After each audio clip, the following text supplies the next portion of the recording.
Bíblia Sagrada, segundo livro aos Coríntios, capítulo 1. Eu, Paulo, chamado pela vontade de Deus para ser apóstolo de Cristo Jesus, escrevo esta carta. Com nosso irmão Timóteo, à Igreja de Deus em Corinto e a todo o seu povo santo em toda a Acaia. Que Deus, nosso Pai, e o Senhor Jesus Cristo lhes deem graça e paz. Louvado seja Deus, Pai de nosso Senhor Jesus Cristo, Pai misericordioso e Deus de todo encorajamento. Ele nos encoraja em todas as nossas aflições, para que, com o encorajamento que recebemos de Deus, possamos encorajar outros quando eles passarem por aflições. Pois, quanto mais sofrimento por Cristo suportamos, mais encorajamento será derramado sobre nós por meio de Cristo. Mesmo quando estamos sobrecarregados de aflições, é para o encorajamento e a salvação de vocês. Pois, quando somos encorajados, certamente encorajaremos vocês. E então, vocês poderão suportar pacientemente os mesmos sofrimentos que nós. Temos firme esperança de que, assim como vocês participam de nossos sofrimentos, também participarão de nosso encorajamento. Irmãos, queremos que saibam das aflições pelas quais passamos na província da Ásia. Fomos esmagados e oprimidos além de nossa capacidade de suportar, e pensamos que não sobreviveríamos. De fato, esperávamos morrer, mas, como resultado, deixamos de confiar em nós mesmos e aprendemos a confiar somente em Deus, que ressuscita os mortos. Ele nos livrou do perigo mortal e nos livrará outra vez. Nele depositamos nossa esperança e Ele continuará a nos livrar. E vocês têm nos ajudado a orar por nós. Então muitos darão graças porque Deus, em sua bondade, respondeu a tantas orações feitas em nosso favor. Podemos dizer com certeza e com a consciência limpa que temos vivido em santidade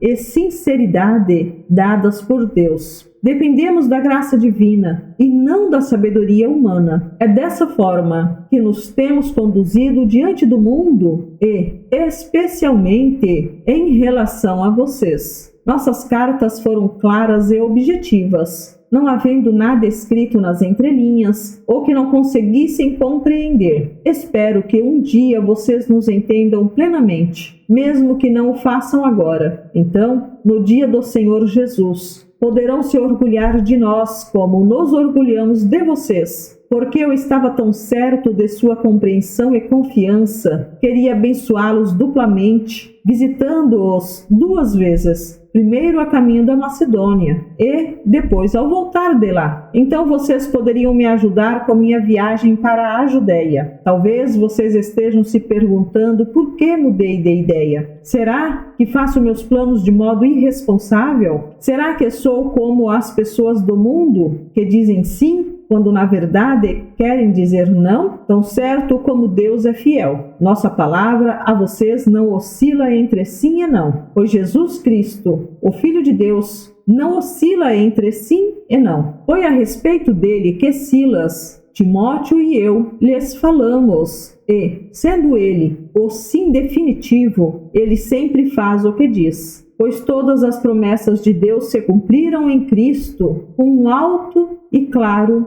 sim. E, por meio de Cristo, confirmamos isso, de modo que nosso amém se eleva a Deus para a sua glória. É Deus quem nos capacita e a vocês a permanecermos firmes em Cristo. Ele nos ungiu e nos identificou como sua propriedade ao colocar em nosso coração o selo do Espírito, a garantia de tudo que Ele nos prometeu. Agora, invoco a Deus como testemunha de que foi para poupá-los que ainda não voltei a Corinto. Isso não significa que queremos controlar vocês, dizendo-lhes como exercer sua fé. Nosso desejo é trabalhar com vocês para que tenham alegria, pois é pela fé que permanecem firmes.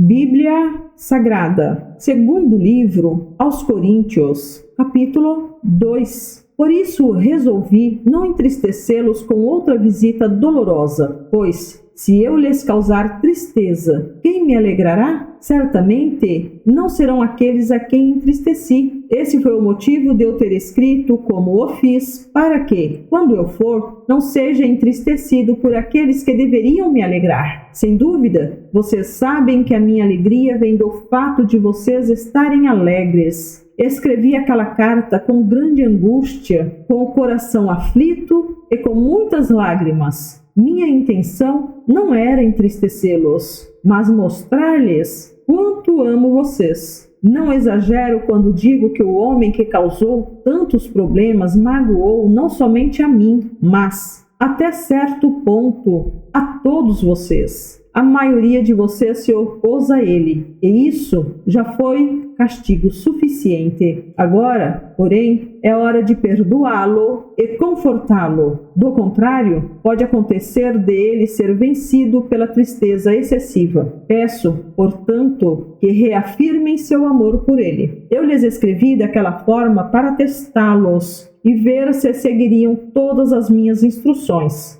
Se vocês perdoam esse homem, eu também o perdoo. E, quando eu o perdoo, o que precisa ser perdoado, faço-o na presença de Cristo, em favor de vocês, para que Satanás não tenha vantagem sobre nós, pois conhecemos seus planos malignos. Quando cheguei à cidade de Troade para anunciar as boas novas de Cristo, o Senhor me abriu uma porta de oportunidade. Contudo, não tive paz em meu espírito, pois meu querido irmão Tito ainda não havia chegado com notícias de vocês. Assim, despedi-me dos irmãos dali e fui à Macedônia para procurá-lo. Mas graças a Deus, que, em Cristo, sempre nos conduz triunfantemente. Agora, por nosso intermédio, ele espalha o conhecimento de Cristo por toda parte, como um doce perfume. Somos o aroma de Cristo que se eleva até Deus. Mas esse aroma é percebido de forma diferente por aqueles que estão sendo salvos e por aqueles que estão perecendo. Para os que estão perecendo, somos cheiro terrível de morte e condenação. Mas, para os que estão sendo salvos, somos perfume que dá vida. E quem está à altura de uma tarefa como essa? Não somos como muitos que fazem da palavra de Deus um artigo de comércio. Pregamos a palavra de Deus com sinceridade e com autoridade de Cristo, sabendo que Deus nos observa.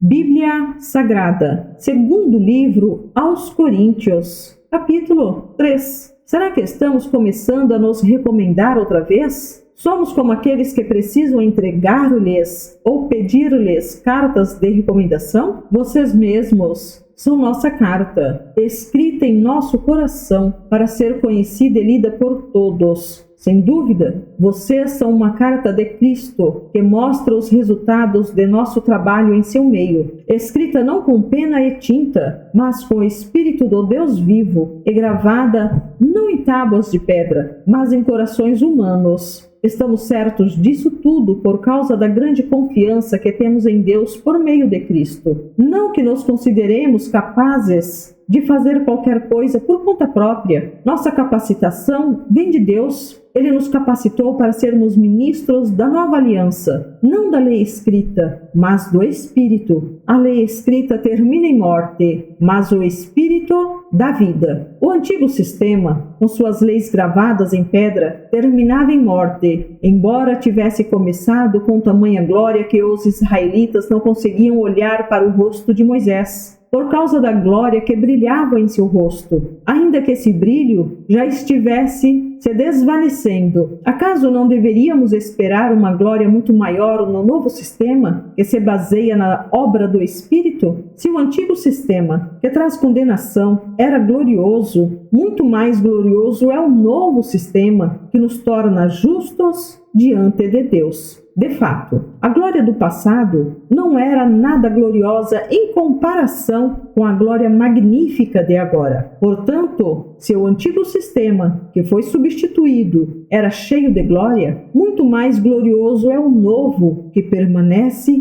para sempre. Uma vez que o novo sistema nos dá tal esperança, podemos falar com grande coragem. Não somos como Moisés, que cobriu o rosto com um véu para que os israelitas não vissem a glória, embora ela já estivesse se desvanecendo. Mas a mente do povo estava endurecida e, até hoje, toda vez que a antiga aliança é lida, o mesmo véu lhes cobre a mente. E esse véu só pode ser removido em Cristo. Até hoje, quando eles leem os escritos de Moisés, seu coração está coberto por esse véu. Contudo, sempre que alguém se volta para o Senhor, o véu é removido, pois o Senhor é o Espírito, e onde está o Espírito do Senhor, ali há liberdade. Portanto, todos nós, dos quais o véu foi removido, podemos ver e refletir a glória do Senhor, e o Senhor, que é o Espírito, nos transforma gradativamente a sua imagem gloriosa, deixando-nos cada vez mais parecidos com Ele.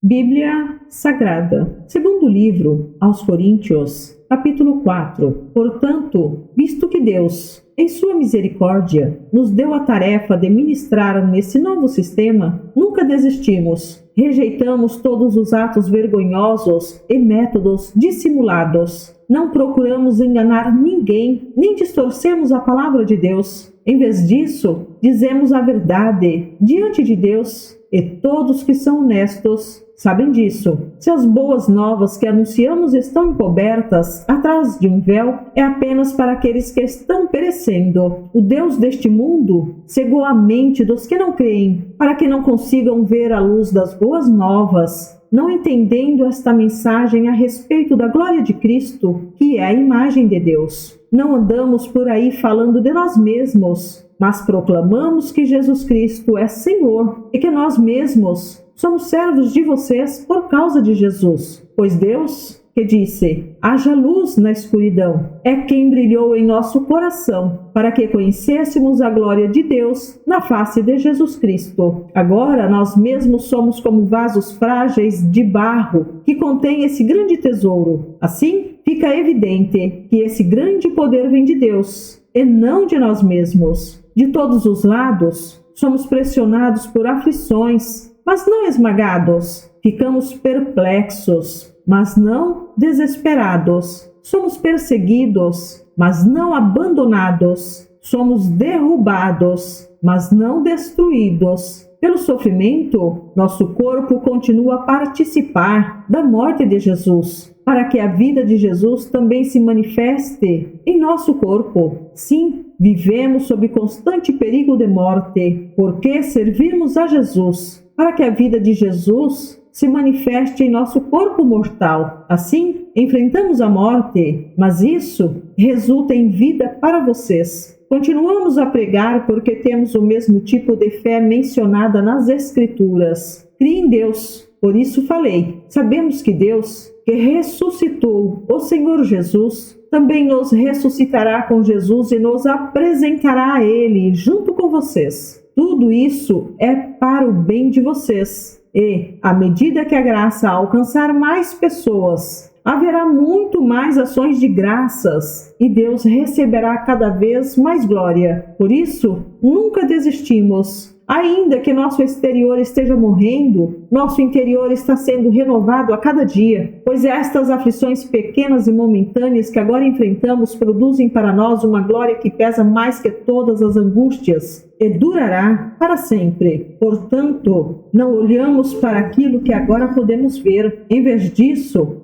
fixamos o olhar naquilo que não se pode ver, pois as coisas que agora vemos logo passarão, mas as que não podemos ver durarão para sempre.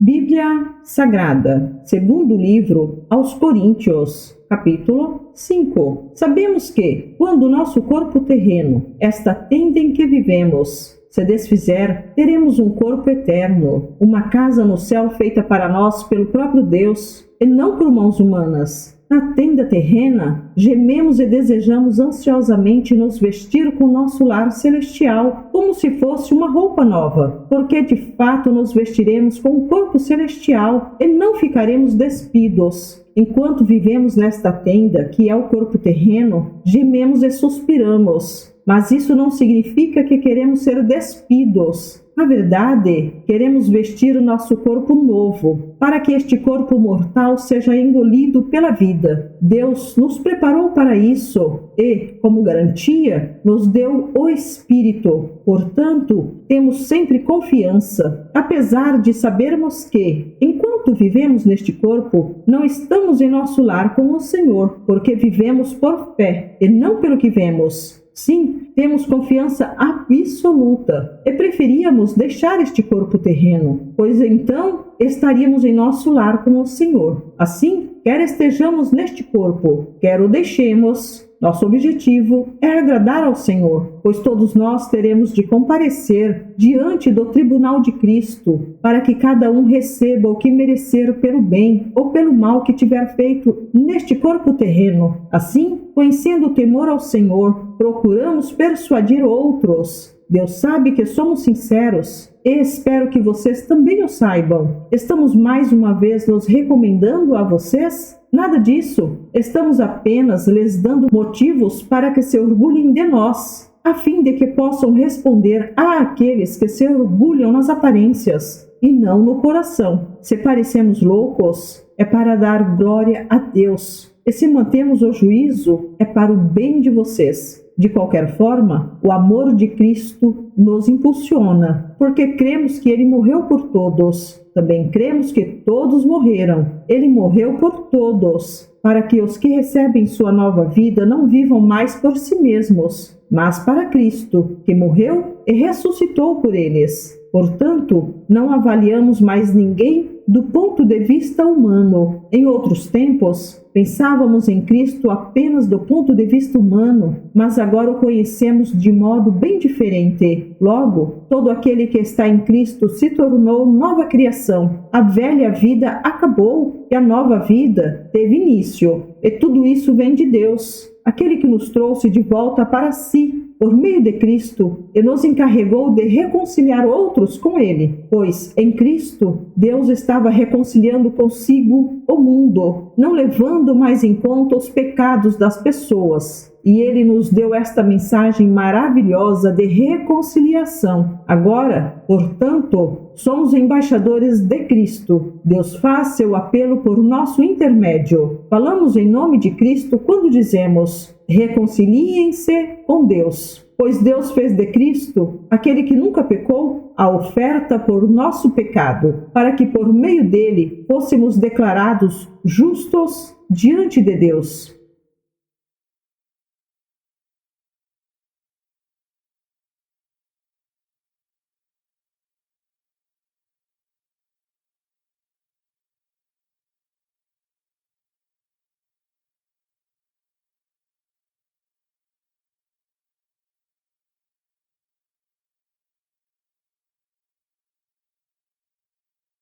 Bíblia Sagrada, segundo livro aos Coríntios, capítulo 6. como cooperadores de Deus, suplicamos a vocês que não recebam em vão a graça de Deus, pois Deus diz: no tempo certo, eu o ouvi, no dia da salvação, eu lhe dei socorro. De fato, agora é o tempo certo. Hoje é o dia da salvação. Vivemos de forma que ninguém tropece por nossa causa, nem tenha motivo para criticar o nosso ministério. Em tudo que fazemos, mostramos que somos verdadeiros servos de Deus. Suportamos pacientemente aflições, privações e calamidades de todo tipo. Fomos espancados e encarcerados. Enfrentamos multidões furiosas. Trabalhamos até a exaustão, suportamos noites sem dormir e passamos fome. Mostramos que somos por nossa pureza, nosso entendimento, nossa paciência e nossa bondade, pelo Espírito Santo que vive em nós e por nosso amor sincero. Proclamamos a verdade fielmente e o poder de Deus opera em nós. Usamos as armas da justiça, com a mão direita para atacar e com a mão esquerda para defender. Servimos quer as pessoas nos honrem, quer nos desprezem, quer nos difamem, quer nos elogiem. Somos chamados de impostores, apesar de sermos honestos. Somos tratados como desconhecidos, embora sejamos bem conhecidos. Vivemos à beira da morte, mas ainda estamos vivos. Fomos espancados, mas não mortos. Nosso coração se entristece, mas sempre temos alegria. Somos pobres, mas enriquecemos a muitos outros. Não possuímos nada e, no entanto, temos tudo. Queridos coríntios, falamos a vocês com toda a honestidade e lhes abrimos o coração. Não falta amor de nossa parte, mas vocês nos negaram seu afeto. Peço que retribuam esse amor como se fossem meus próprios filhos. Abram o coração para nós. Não se ponham em julgo desigual com os descrentes. Como se pode a justiça ser parceira da maldade? Como pode a luz conviver com as trevas? Que harmonia pode haver entre Cristo e o diabo? Como alguém que crê pode se ligar a quem não crê? E que união pode haver entre o templo de Deus e os ídolos? Pois somos o templo do Deus vivo, como ele próprio disse: habitarei e andarei no meio deles. Serei o seu Deus, e eles serão o meu povo. Portanto, afastem-se e separem-se deles, diz o Senhor. Não toquem em coisas impuras, e eu os receberei. Eu serei seu pai,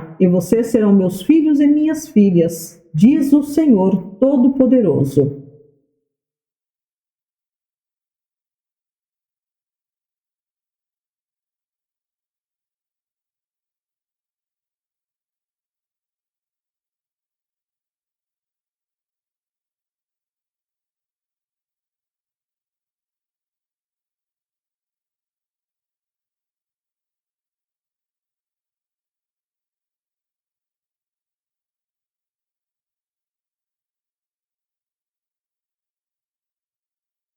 Segundo livro aos Coríntios, capítulo 7. Amados, visto que temos essas promessas, purifiquemo-nos de tudo que contamina o corpo ou o espírito, tornando-nos cada vez mais santos, porque tememos a Deus. Peço-lhes que abram o coração para nós. Não prejudicamos ninguém, nem desencaminhamos ninguém, nem nos aproveitamos de ninguém. Não digo isso para condená-los. Já lhes disse que vocês estão em nosso coração. Estamos juntos, seja para morrer, seja para viver. Tenho muita confiança em vocês. E de vocês tenho muito orgulho. Vocês têm me encorajado grandemente e me proporcionado alegria, apesar de todas as nossas aflições. Quando chegamos à Macedônia, não tivemos nenhum descanso. Enfrentamos conflitos de todos os lados, com batalhas externas e temores internos. Mas Deus, que conforta os desanimados, nos encorajou com a chegada de Tito. Sua presença foi uma alegria, como também o foi a notícia de que ele nos trouxe do encorajamento que recebeu de vocês. Quando ele nos contou quanto desejam me ver, quanto lamentam o que aconteceu e quão dedicados são a mim, fiquei muito feliz. Não me arrependo de ter enviado aquela carta severa, embora a princípio tenha lamentado a dor que ela lhes causou, ainda que por algum tempo. Agora, porém, alegro-me por tê-la enviado, não pela tristeza que causou, mas porque a dor os levou ao arrependimento.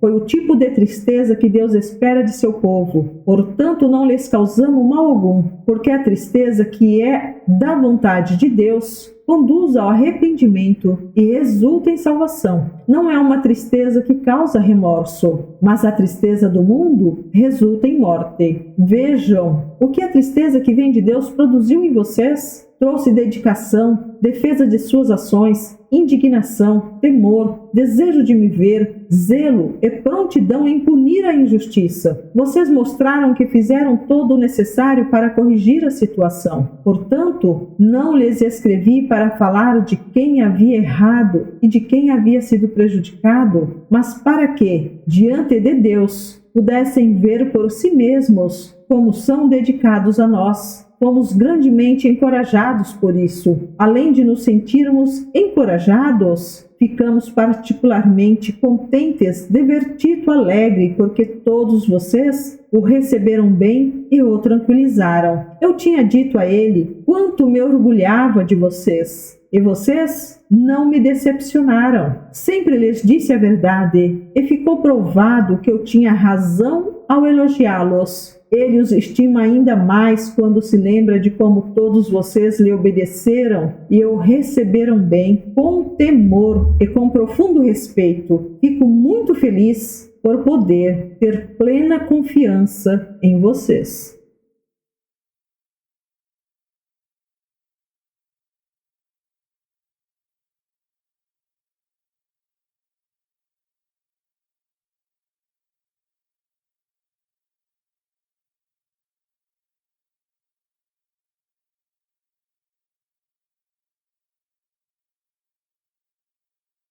Bíblia Sagrada, segundo livro aos Coríntios, capítulo 8. Agora, irmãos, queremos que saibam o que Deus, em sua graça, tem feito por meio das igrejas da Macedônia. Elas têm sido provadas com muitas aflições, mas sua grande alegria e extrema pobreza transbordaram em rica generosidade. Posso testemunhar que deram não apenas o que podiam, mas muito além disso, e o fizeram por iniciativa própria. Eles nos suplicaram repetidamente o privilégio de participar da oferta ao povo santo. Fizeram até mais do que esperávamos, pois seu primeiro passo foi entregar-se ao Senhor e a nós, como era desejo de Deus. Por isso pedimos a Tito, que inicialmente encorajou vocês a contribuírem, que os visitasse outra vez e os animasse a completar esse serviço de generosidade, visto que vocês se destacam em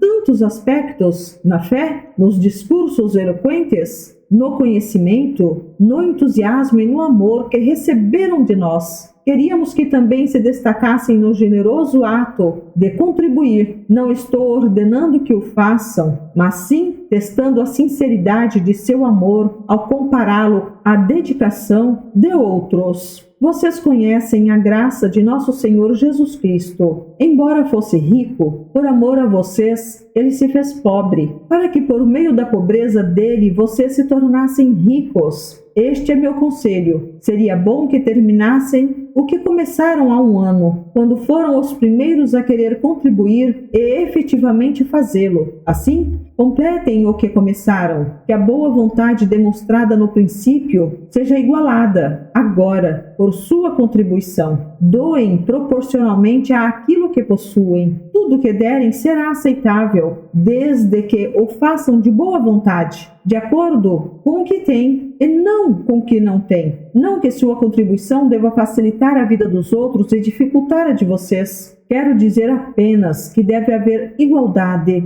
No momento, vocês têm fartura e podem ajudar os que passam por necessidades. Em outra ocasião, eles terão fartura e poderão compartilhar com vocês quando for necessário. Assim, haverá igualdade, como dizem as Escrituras. Para aqueles que muito recolheram, nada sobrou, e para aqueles que pouco recolheram, nada faltou. Agradeço a Deus porque Ele concedeu a Tito a mesma dedicação que eu tenho por vocês. Tito recebeu com prazer o nosso pedido para que o visitasse outra vez. Na verdade, ele mesmo estava ansioso para ir vê-los. Com ele estamos enviando outro irmão, que é elogiado por todas as igrejas como pregador das boas novas. Ele foi nomeado pelas igrejas para nos acompanhar quando levarmos a oferta, um serviço que visa glorificar o Senhor e mostrar nossa disposição de ajudar. Com isso, queremos evitar qualquer crítica à nossa maneira de administrar essa oferta generosa. Tomamos o cuidado de agir honradamente não só aos olhos do Senhor, mas também diante das pessoas. Além disso, estamos enviando com eles outro irmão que muitas vezes deu provas de seu bom caráter e que, em várias ocasiões e de diversas maneiras, demonstrou enorme dedicação e, por causa da grande confiança que ele tem em vocês, agora está ainda mais empolgado. Se alguém lhes perguntar a respeito de Tito, digam que ele é meu colaborador, que trabalha comigo para ajudar vocês. Quanto aos irmãos que o acompanham, foram enviados pelas igrejas e trazem honra a Cristo. Portanto, mostrem diante deles seu amor e provem para todas as igrejas que temos razão ao elogiar vocês.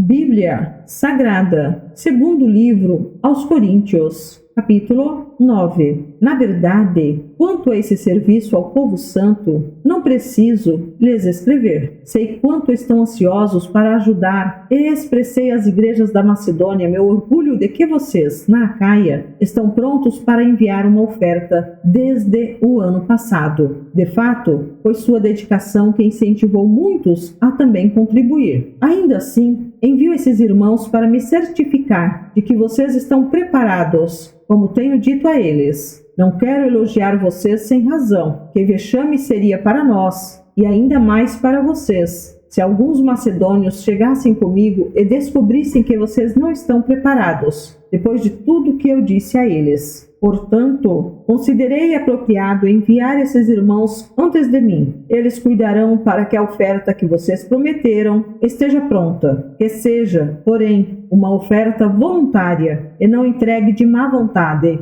Lembrem-se, quem lança apenas algumas sementes obtém uma colheita pequena, mas quem semeia com fartura obtém uma colheita farta. Cada um deve decidir em seu coração quanto dar. Não contribuam com relutância ou por obrigação, pois Deus ama quem dá com alegria. Deus é capaz de lhes conceder todo tipo de bênçãos, para que, em todo tempo, vocês tenham tudo de que precisam, e muito mais ainda, para repartir com outros. Como dizem as Escrituras, compartilha generosamente com os necessitados. Seus atos de justiça serão lembrados para sempre, pois é Deus quem supre a semente para o que semeia, e depois o pão para seu alimento. Da mesma forma, Ele proverá e multiplicará sua semente e produzirá por meio de vocês muitos frutos de justiça. Em tudo vocês serão enriquecidos, a fim de que possam ser generosos. E, quando levarmos sua oferta para aqueles que precisam dela, eles darão graças a Deus. Logo, duas coisas boas resultarão desse ministério de auxílio. As necessidades do povo santo serão supridas, e eles expressarão com alegria sua gratidão a Deus. Como resultado do serviço de vocês, eles darão glória a Deus, pois sua generosidade com eles e com todos os que creem mostrará que vocês são obedientes às boas novas de Cristo, e eles orarão por vocês com profundo afeto, por causa da graça transbordante que Deus concedeu a vocês. Graças a Deus por essa dádiva tão maravilhosa que nem as palavras conseguem expressar.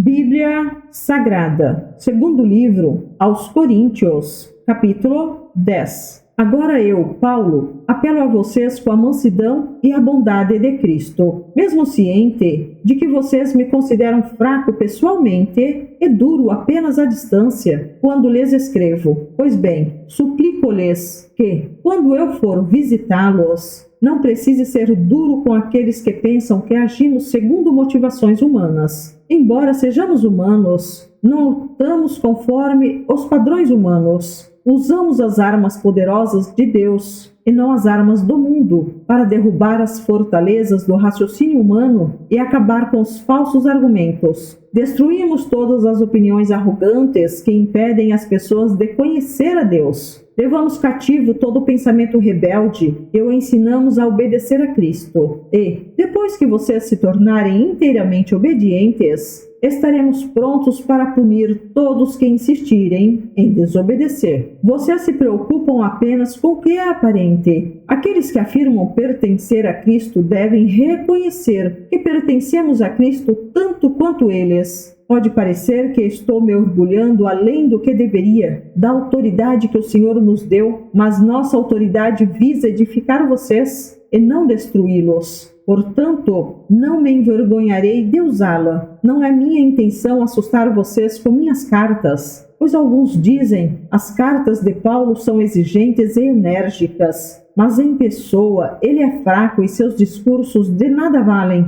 Essa gente deveria perceber que, quando estivermos presentes em pessoa, nossas ações serão tão enérgicas quanto aquilo que dizemos à distância em nossas cartas. Não nos atreveríamos a nos classificar como esses indivíduos, nem nos comparar com eles, que se julgam tão importantes, ao se compararem apenas uns com os outros, usando a si mesmos como medida, só mostram como são ignorantes. Não nos orgulharemos do que se fez fora de nosso campo de autoridade. Antes, nos orgulharemos apenas do que aconteceu dentro dos limites da obra que Deus nos confiou, que inclui nosso trabalho com vocês. Quando afirmamos ter autoridade sobre vocês, não ultrapassamos esses limites, pois fomos os primeiros a chegar até vocês com as boas novas de Cristo. Também não nos orgulhamos do trabalho realizado por outros, nem assumimos o crédito por ele. Pelo contrário, esperamos que sua fé cresça,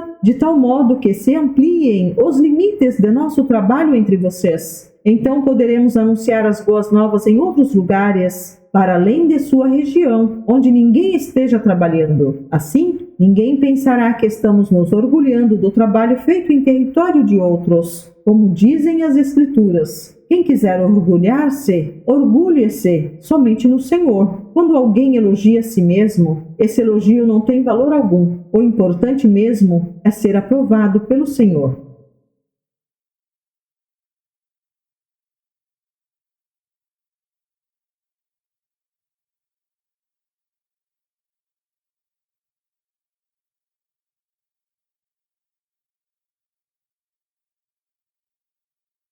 Bíblia Sagrada, segundo livro aos Coríntios, capítulo 11. Espero que vocês suportem um pouco mais de minha insensatez. Por favor, continuem a ser pacientes comigo, pois o cuidado que tenho com vocês vem do próprio Deus. Eu os prometi como noiva pura a um único marido, Cristo. No entanto, temo que sua devoção pura e completa a Cristo seja corrompida de algum modo, como Eva foi enganada pela astúcia da serpente. Vocês aceitam de boa vontade o que qualquer um lhes diz, mesmo que anunciem um Jesus diferente daquele que lhes anunciamos, ou um espírito diferente daquele que vocês receberam, ou boas novas diferentes daquelas em que vocês creram. Contudo, não me considero em nada inferior aos tais superapóstolos que ensinam essas coisas. Posso não ter a técnica de um grande orador, mas não me falta conhecimento. Deixamos isso bem claro a vocês de todas as formas possíveis. Será que fiz mal quando me humilhei e os honrei anunciando-lhes as boas novas de Deus sem esperar nada em troca? Para servir vocês, sem lhes ser pesado, tomei contribuições de outras igrejas que eram mais pobres que vocês. e, quando estive com vocês e não tinha o suficiente para me sustentar, não fui um peso para ninguém, pois os irmãos que vieram da Macedônia trouxeram tudo de que eu precisava. Nunca fui um peso para vocês e nunca serei, tão certo como a verdade de Cristo está em mim. Ninguém em toda a Acaia jamais me impedirá de me orgulhar disso.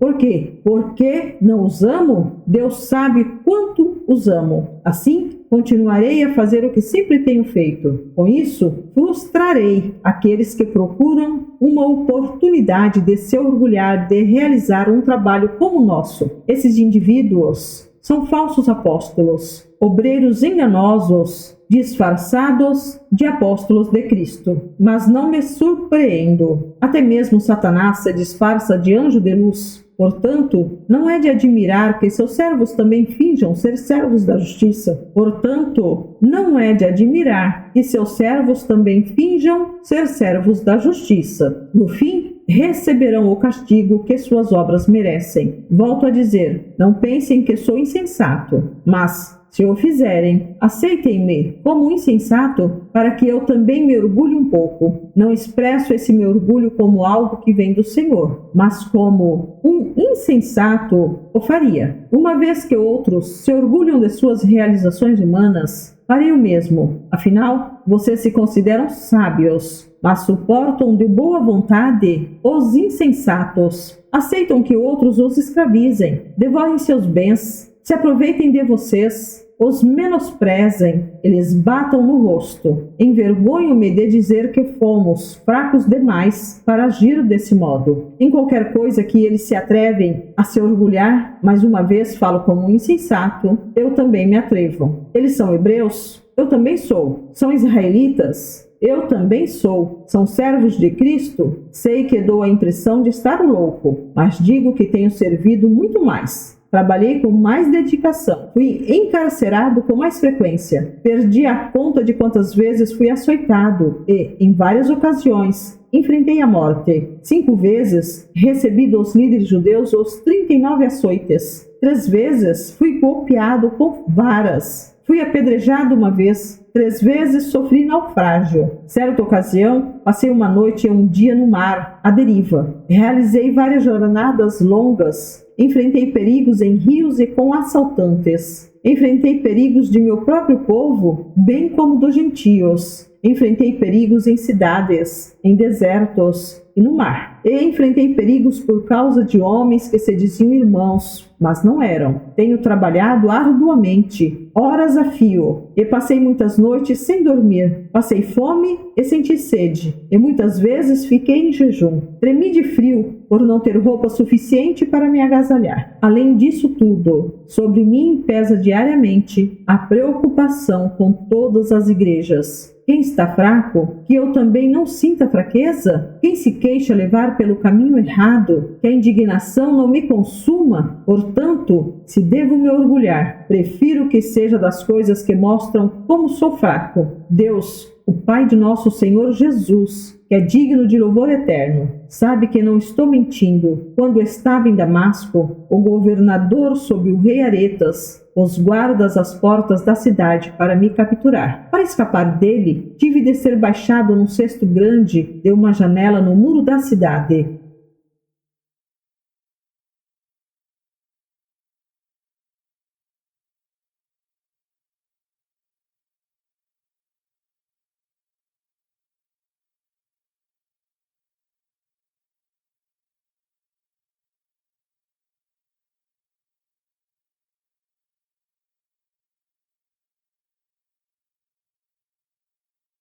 Bíblia Sagrada, segundo livro aos Coríntios, capítulo 12. É necessário prosseguir com meus motivos de orgulho, mesmo que isso não me sirva de nada. Vou lhes falar agora das visões e revelações que recebi do Senhor. Conheço um homem em Cristo que, há 14 anos, foi arrebatado ao terceiro céu. Se foi no corpo ou fora do corpo, não sei. Só Deus o sabe. Sim, somente Deus sabe se foi no corpo ou fora do corpo. Mas eu sei que tal homem foi arrebatado ao paraíso e ouviu coisas tão maravilhosas que não podem ser expressas em palavras. coisas que a nenhum homem é permitido relatar. Da experiência desse homem, eu teria razão de me orgulhar, mas não o farei. Na verdade, minhas fraquezas são minha única razão de orgulho. Se quisesse me orgulhar, não seria insensato de fazê-lo, pois estaria dizendo a verdade, mas não o farei, pois não quero que ninguém me dê crédito, além do que pode ver em minha vida, ou ouvir em minha mensagem, ainda que eu tenha recebido revelações tão maravilhosas. Portanto, para evitar que eu me tornasse arrogante, foi-me dado um espinho na carne, um mensageiro de Satanás para me atormentar e impedir qualquer arrogância. Em 3 ocasiões, supliquei ao Senhor que o removesse, mas ele disse: minha graça é tudo de que você precisa. Meu poder opera melhor na fraqueza. Portanto, agora fico feliz de me orgulhar de minhas fraquezas, para que o poder de Cristo opere por meu intermédio. Por isso aceito com prazer fraquezas e insultos, privações, perseguições e aflições que sofro por Cristo, porque quando sou fraco, então é que sou forte. Vocês me obrigaram a agir como insensato. Vocês é que deveriam me elogiar, pois, embora eu nada seja, não sou inferior a esses superapóstolos. Quando estive com vocês, certamente dei provas de que sou apóstolo, pois com grande paciência realizei sinais, maravilhas e milagres entre vocês. A única coisa que não fiz e que faço nas outras igrejas foi me tornar um peso para vocês. Perdoe-me por essa injustiça. Agora irei visitá-los pela 3ª vez e não serei um peso para vocês. Não quero seus bens, quero vocês. Afinal, os filhos não ajuntam riqueza para os pais. Ao contrário, são os pais que ajuntam riquezas para os filhos. Por vocês, de boa vontade me desgastarei e gastarei tudo que tenho. Embora pareça que, quanto mais eu os ame, menos vocês me amam. Talvez reconheçam que não fui um peso para vocês, mas pensem que, mesmo assim, fui astuto e usei de artimanhas para tirar proveito de vocês. Mas como? Algum dos homens que lhes enviei se aproveitou de vocês? Quando insisti com Tito para que fosse visitá-los e enviei com ele outro irmão, por acaso Tito os explorou? Não temos nós o mesmo espírito e andamos nos passos um do outro, agindo do mesmo modo? Talvez vocês pensem que estamos apresentando desculpas. Não é verdade. Dizemos tais coisas como servos de Cristo, tendo Deus como testemunha. Tudo o que fazemos, amados, é para fortalecê-los, pois temo que, ao visitá-los, não goste daquilo que encontrarei e vocês não gostem de minha reação. Temo que encontre brigas, inveja, ira, egoísmo, calúnia, intrigas, arrogância e desordem. Sim, temo que, ao visitá-los outra vez, Deus me humilhe diante de vocês, eu venha a me entristecer, porque muitos de vocês não abandonaram os pecados que cometiam no passado e não se arrependeram de sua impureza, sua imoralidade sexual e seu anseio por prazeres sensuais.